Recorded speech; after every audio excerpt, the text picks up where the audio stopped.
Hello students, once again welcome back to the YouTube channel Computer World. In this video we are going to discuss the functions of the math module.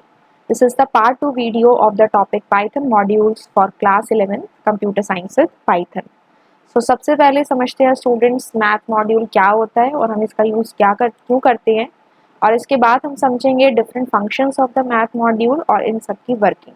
Okay, so first of all we are having the math module, that is अगर हमें mathematical work करना हो, कोई भी arithmetic work करना हो या कोई भी मैथ से रिलेटेड वर्क करना हो, तो उसके लिए पाइथन में हमें मैथ मॉड्यूल को इंपोर्ट करना होता है.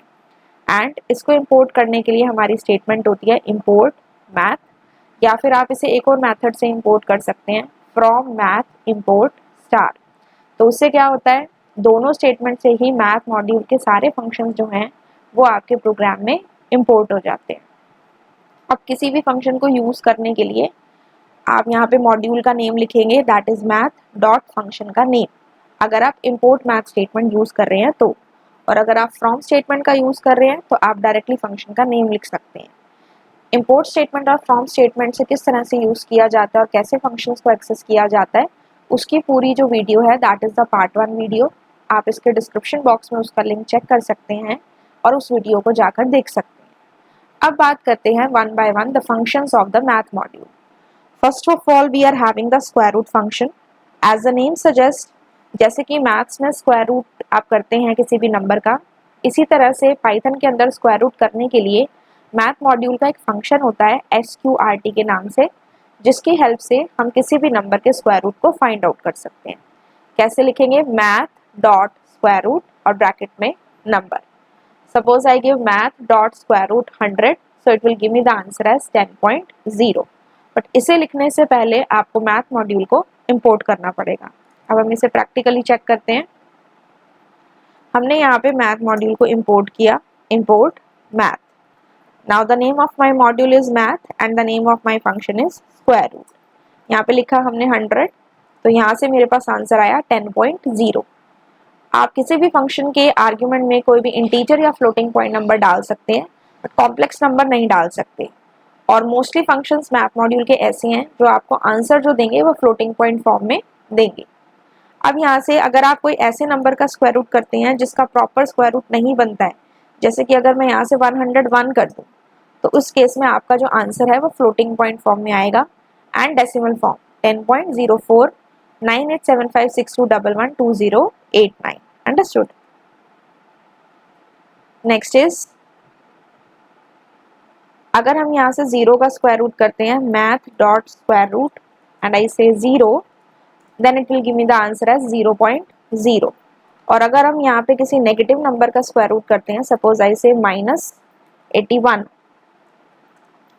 Then it will show me domain error. ठीक है, so this is the domain error. Now the next one is par function. It returns the base raised to the exp par.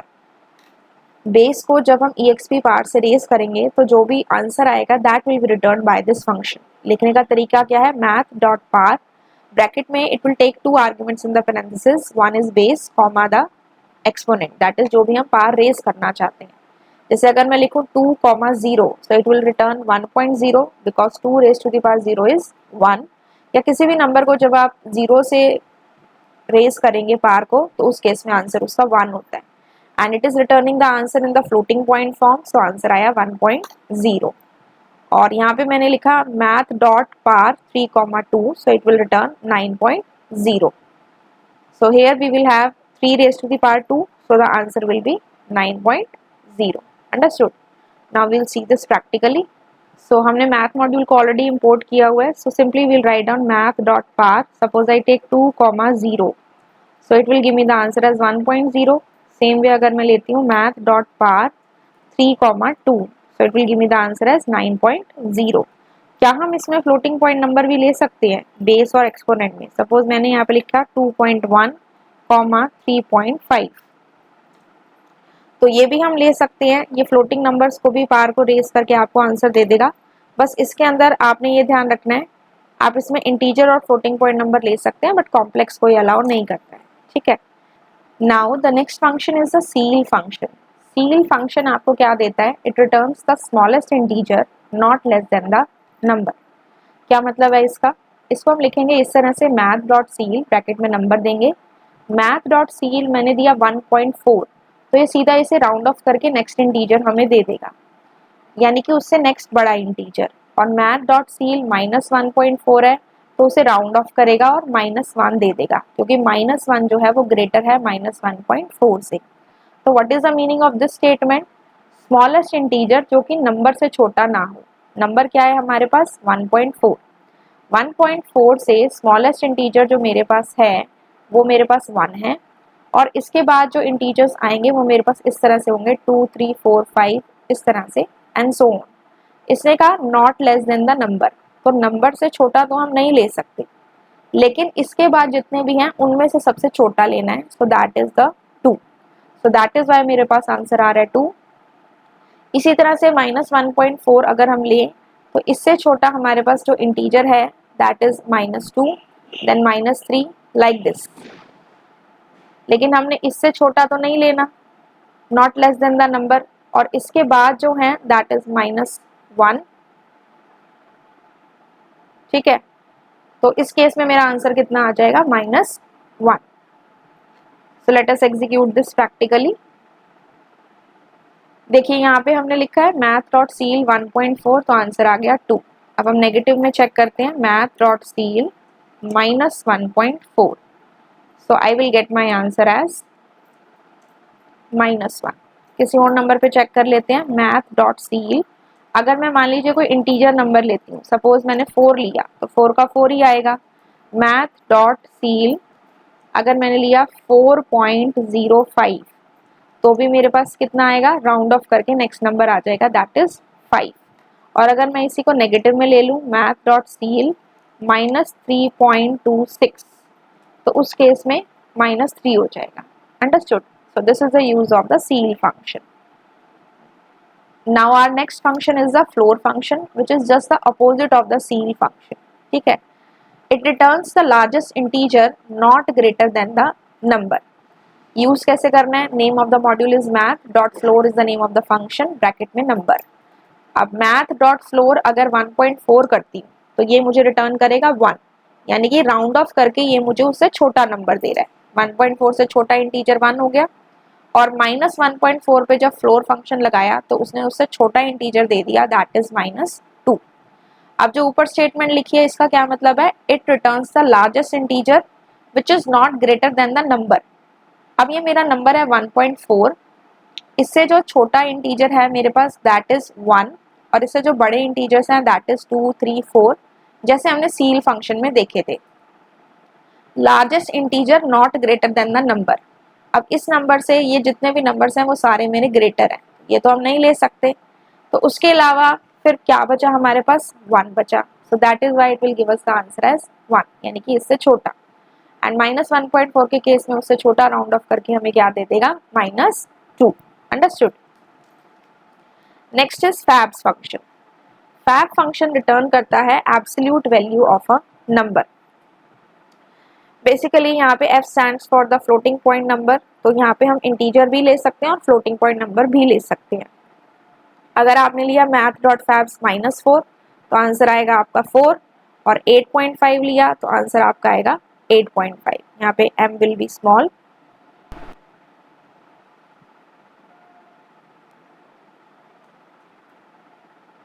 Okay, so this way it will give you the answer. Let us check it practically. fabs function है math dot fabs, यहाँ पे आपने लिया suppose 4, तो this is my integer number, तो आपको दे रहा है 4.0, फ्लोटिंग पॉइंट में इसका आंसर आएगा। और अगर आप देते हैं मैथ डॉट फैब्स, अगर आप नेगेटिव में भी दे देते हैं और फ्लोटिंग पॉइंट नंबर दे देते हैं, okay, math dot fabs,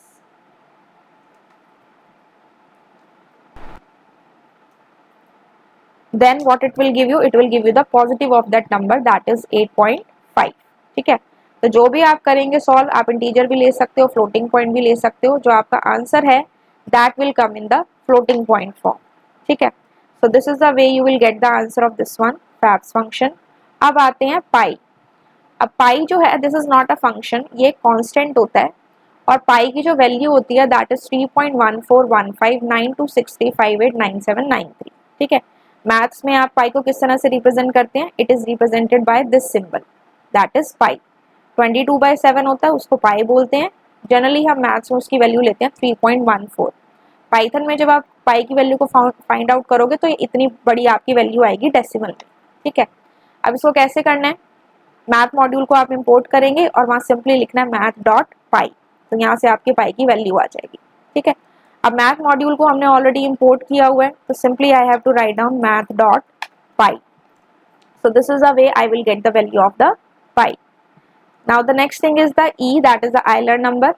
So in this case if you take this one, simply it will give you this value that is 2.71828182845905। इसको भी आपने ऐसे यूज करना है जैसे आपने पाई कांस्टेंट को यूज किया, मैथ मॉड्यूल को इंपोर्ट किया और मैथ डॉट ई लिख देना है। तो अगर आपने ऑलरेडी मैथ मॉड्यूल को इंपोर्ट किया हुआ है तो आपने सिंपली दे देना है मॉड्यूल का नेम डॉट ई लिख देना है। सो इन दिस केस क्या होगा, आपका ये आंसर आ जाएगा। ठीक है, the next one is sine function. अब ये साइन जो फंक्शन है it's a trigonometric function, it returns the sine of the argument. जो भी आपने फंक्शन के पैरेंथेसिस में आर्गुमेंट पास की होगी आपको ये उसकी साइन वैल्यू रिटर्न करेगा। लिखना कैसे है, मैथ डॉट साइन और ब्रैकेट में आप इसके आर्गुमेंट को पास करेंगे। अब यहाँ पे देखिए आपके पास ये टेबल है, इसमें डिग्रीज में है और रेडियंस में है, sine theta cos theta tan theta. Degrees में ये डिग्री दी हुई है 0, 30, 40, 5, 60 और यहाँ पे रेडियंस दिए हुए हैं 0, π/6, π/4 एंड सो ऑन। तो स्टूडेंट्स जब आप साइन की वैल्यू फाइंड आउट करते हैं तो ये जो आर्गुमेंट होती है वैल्यू देंगे वो हम रेडियंस में देते हैं। कैसे हमें पता लगती है ये चीज़, यहाँ पे देखिए अगर आपको किसी भी मॉड्यूल के बारे में फंक्शंस कौन कौन से होते हैं और क्या क्या वर्किंग होती है वो जानना हो तो आप हेल्प फंक्शन के अंदर मॉड्यूल का नाम दे सकते हो।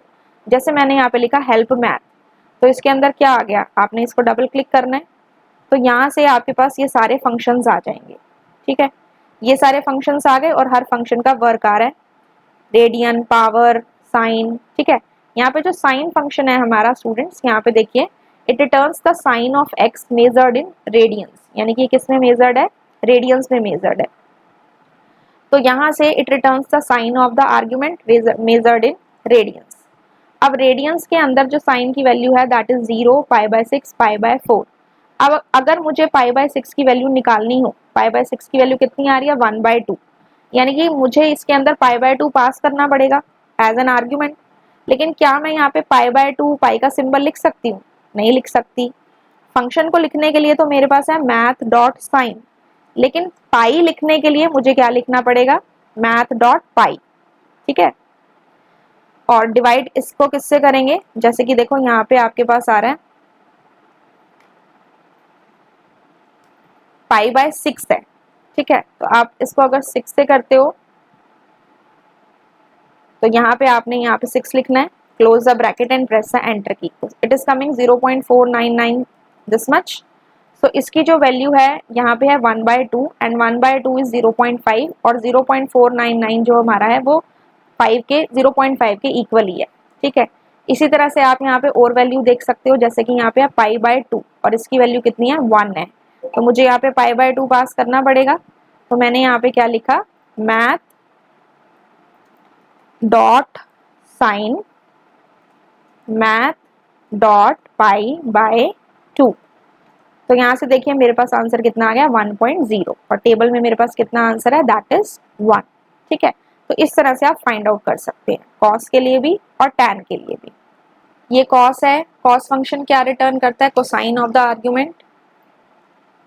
आपको इसमें भी ऐसे ही लिखना है math dot cos, argument pass करनी है, और टैन फंक्शन रिटर्न करेगा tangent of the argument. Same इसमें आपको ये चीज लिखनी है मैथ डॉट टैन और ब्रैकेट में आपने इसमें आर्ग्यूमेंट पास कर देनी है। ठीक है, प्रैक्टिकली इसको समझते हैं।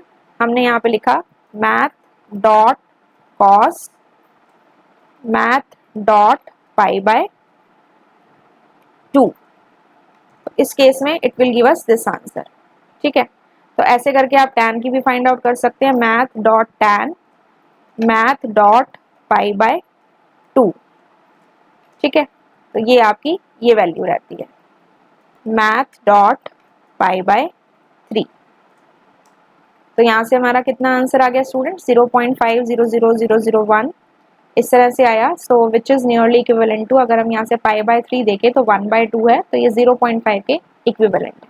ठीक है, इसी तरह से आप यहाँ पे अगर ये चेक करना चाहें, tan की वैल्यू 45 पे 1 आ रही है, यानी कि पाई बाय 4 लेना है आपको। सो that is math dot pi by 4, that is 0.999 something which is equivalent to 1.0। तो स्टूडेंट्स इस तरह से हम ट्रिग्नोमेट्रिक फंक्शंस को वर्क करते हैं, के साथ काम करते हैं, और जो भी आपकी आर्गुमेंट पास है that is passed as a radian. ठीक है, इसके बाद हमारा जो नेक्स्ट आता है, the next function is the degrees function. Degrees function क्या करता है, जो भी आपने आर्ग्यूमेंट में एंगल एक्स पास किया है वो रेडियंस को डिग्री में कन्वर्ट करता है। मैथ डॉट डिग्रीज ब्रैकेट में एक्स, जो आपने एक्स वैल्यू पास किया वो रेडियन में होगी, उसे ये डिग्रीज में कन्वर्ट कर देगा। जैसे मैंने लिखा मैथ डॉट डिग्रीज 3.14, तो 3.14 की जो भी वैल्यू रेडियन में होगी वो चेंज हो जाएगी। इसी तरह से रेडियंस क्या करता है, जस्ट अपोजिट, जो आपने पैरेंथेसिस में आर्ग्यूमेंट एंगल पास किया है एक्स, ये उसे डिग्री से रेडियन में चेंज कर देगा, यानी कि जो फंक्शन का नाम है उसमें वो चेंज हो जाएगी। रेडियंस है तो डिग्री से रेडियंस में चेंज हो जाएगी, और डिग्रीज है तो रेडियन से डिग्री में चेंज हो जाएगी। Let us C this practically. Math dot degrees, यहाँ पे मैंने सपोज लिख दिया 4, तो ये हमारा रेडियन में चेंज हो गया। सपोज मैंने लिख दिया math dot degrees math dot pi by 4, तो ये इस तरह से इसकी वैल्यू आ गई। ठीक है, यानी कि इस फंक्शन ने क्या किया, डिग्रीज फंक्शन ने जो आपने इसके आर्ग्यूमेंट में रेडियन में वैल्यू डाली थी ना, उसने इसको डिग्रीज में चेंज कर दिया।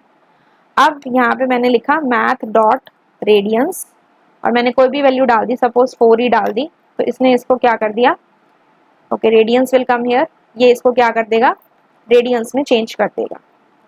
अब आपने यहाँ पे 4 डिग्री डाला है, ठीक है, तो ये इसको क्या चेंज कर देगा, रेडियंस में चेंज कर देगा। ठीक है, यहाँ पे आपकी ये वैल्यू आई थी, तो हम इसे लिख देते हैं मैथ डॉट रेडियंस, ये वैल्यू डाल दी और एंटर कर दिया, तो देखो ये 4.0 आ गई, और यहाँ पे भी हमने 4 लिया था। Understood this thing. सो इस तरह से स्टूडेंट्स आपका डिग्रीज और रेडियंस फंक्शन जो है वो वर्क करता है। I hope this is clear to you students. इस तरह से आप इसमें डाल सकते हैं, यहाँ पे आप रेडियंस में डालेंगे तो जो भी आपकी वैल्यू होगी वो आपकी आ जाएगी।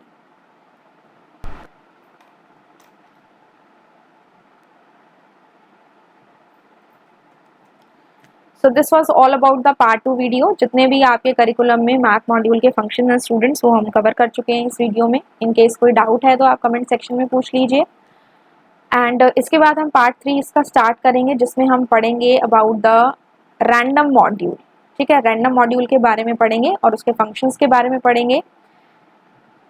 Till then, keep revising the things, and I'll meet you in my next video. Have a good day and thank you.